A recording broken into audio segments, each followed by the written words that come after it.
We don't choose partners who make us feel good. We choose partners who feels familiar. And familiar isn't always safe. This part of the relationship trap series, every episode covers one way the past is driving the present in our closest relationships. This is episode 12. I want to ask you something uncomfortable. Think about a significant relationship in your life, not just the current one, all of them. Is there a pattern? Not in surface details, not in what they look like or what they do for work, in how relationship felt, the emotional texture of it, the way conflict happened, the way closeness and distance moved between you if you are honest about it. Many people find the same texture repeating across very different people. That isn't bad luck, that is brain doing something very specific. We are attracted to what feels familiar, not what feels good, but familiar. And the earliest blueprint for what a close relationship feels like was built in the first years of life, as we covered in episode 11. The brain built a model based on the people closest to us, how they expressed love, how they handled conflict, how present or absent they were, how safe or unsafe it felt to need them.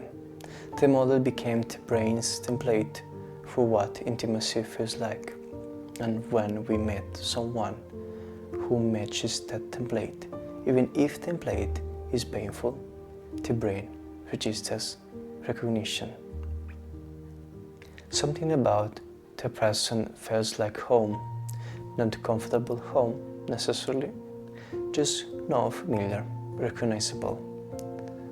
And recognizable feels like connection, even when what is being recognized is a pattern of pain. So, this is why people who grew up in an environment of emotional inconsistency often find themselves drawn in inconsistent partners, not because they enjoy the pain, because inconsistency is what closeness feels like to them. It is what the template says love. Consistency feels boring to them, flat, unexciting. Not because it is boring, because it doesn't match the template. The brain interprets the absence of familiar tension as absence of feeling, and interprets familiar tension as passion, as chemistry, as this is the one. This is also why simply choosing better rarely works as advice, because choosing isn't primarily conscious. It is happening below the level of deliberate selection. The template is running the search, and the template was written a long time ago.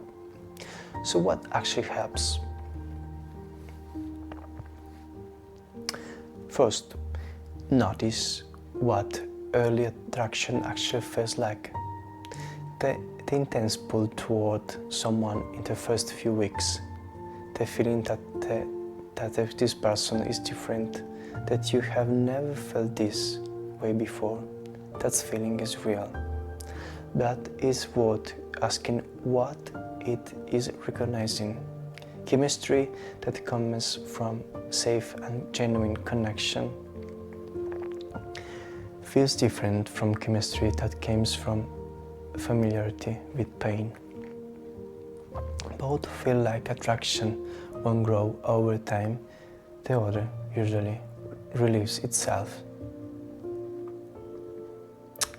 Second, look at the pattern across relationships. not to blame yourself, to understand what template is being searched for.